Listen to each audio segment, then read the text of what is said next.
Hi, this is Talk Comics, and we're here with John Wagner. We're here today at Ooh, Glasgow Comic Con. So, how are you finding the event? Oh, it's good, good. A nice little venue, this Macintosh Church. The acoustics maybe aren't all that could be desired, but it's nice, and I always love coming to Glasgow.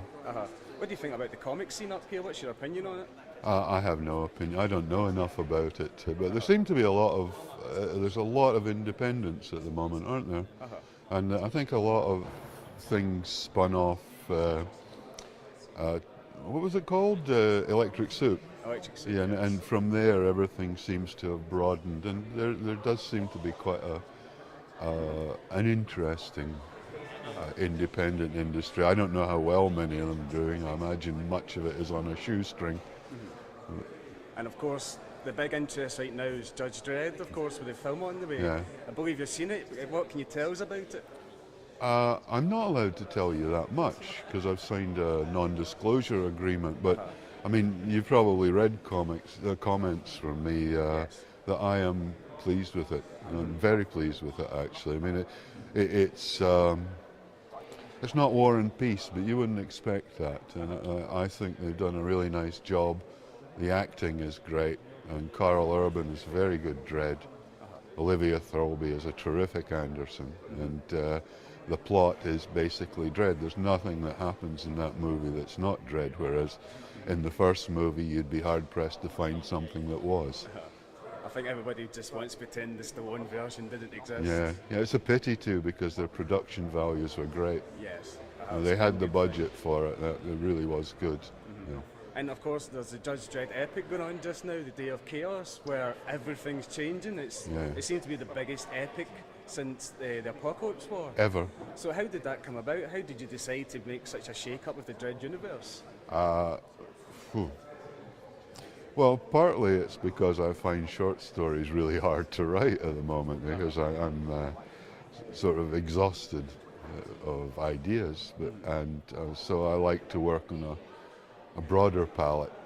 And I'm also aware that every time I've done an epic in the past, as I said here, I march readers up to the top of the hill and then I march them back down again, and nothing really changes.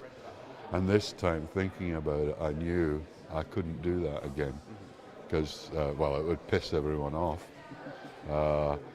And as that thought developed, the idea of destroying the city became more and more attractive, partly because of the new stories it will allow us to tell. The whole ground rules have changed now. It's a different city. I mean, it's still Mega City 1. It's still got the basic infrastructure and the whole judicial system, but there's so many new stories to be had. It's probably, I mean, it's a more dangerous place now than it was before. So I'm really looking for, I think the first one comes out, well, it must be out now, the first new one. I'm looking forward to seeing what these, because there's some really good young writers working on Dredd. Younger than me. And I'm looking forward to seeing what they do. Was there any resistance? Because it's such a severe change. I didn't reveal what was going to happen. I mean, I think the idea was there in my mind at the beginning, but as I wrote it, the whole thing took on shape, and I didn't actually tell until it was too late. I didn't tell them what I intended to do, but I think they're coming along with me. I mean, it's not like the story's ended. It's a new kind of Dredd, and I think it will revitalise the story. As the feedback's been amazing online, everybody's excited again about Dredd. I think in the beginning, I think a lot of people were equivocal about it, because I took my time building it up, and I think that, when's something going to happen here? But I really wanted to establish the whole background to what was going to happen, and once it did start happening, it was like dominoes, one thing and then another, and I really enjoyed that part of it. That was fun. I sat down, what will I destroy today? And so I don't think the management knew what I was going to do with it, but then neither did I completely. And generally, I'm glad to say they trust me. Fools. So what else are you working on just now? I'm just doing a Judge Death story, and Strontium Dog again, and in my spare time I'm working on ideas for novels and new comic strip. But so far nothing's come of that. You know, I don't want to write something that's half good. I want it to be, whatever I come up with is going to have to be, say, at least as good as Button Man. So I'm waiting till the right idea comes along.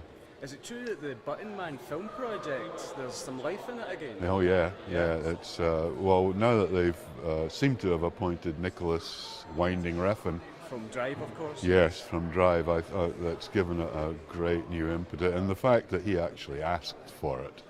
You know, he came off his latest project and said, "No, I want Button Man." That's great. I mean, here's someone who will. He's a different kind of director. He's got different ideas, and I think it needs new ideas to bring Button Man to the screen, because what we don't want is the usual Hollywood cliche. And I'm glad to say Spielberg has always rejected that. Scripts that came along that resorted to tired old tropes, he said no. So they've had several scripts in and they've rejected them all. And although that's depressing, you think this is never going to be made, I'm glad he's not made the wrong film. Is there anything else in the future lined up? Any dream projects that you're... No, not really. You're just happy with what's going on just now? The older I get, the lazier I get. So, at the moment I write maybe one script a week, and that will take me all week. Yes. And sometimes 2 weeks. You know, it's so I'm just looking for the time to do new things. I'm too old, too lazy, too slow to work very quickly anymore. But you've earned the rest now, of course, all these years. Yeah, I've earned it, but I can't afford it.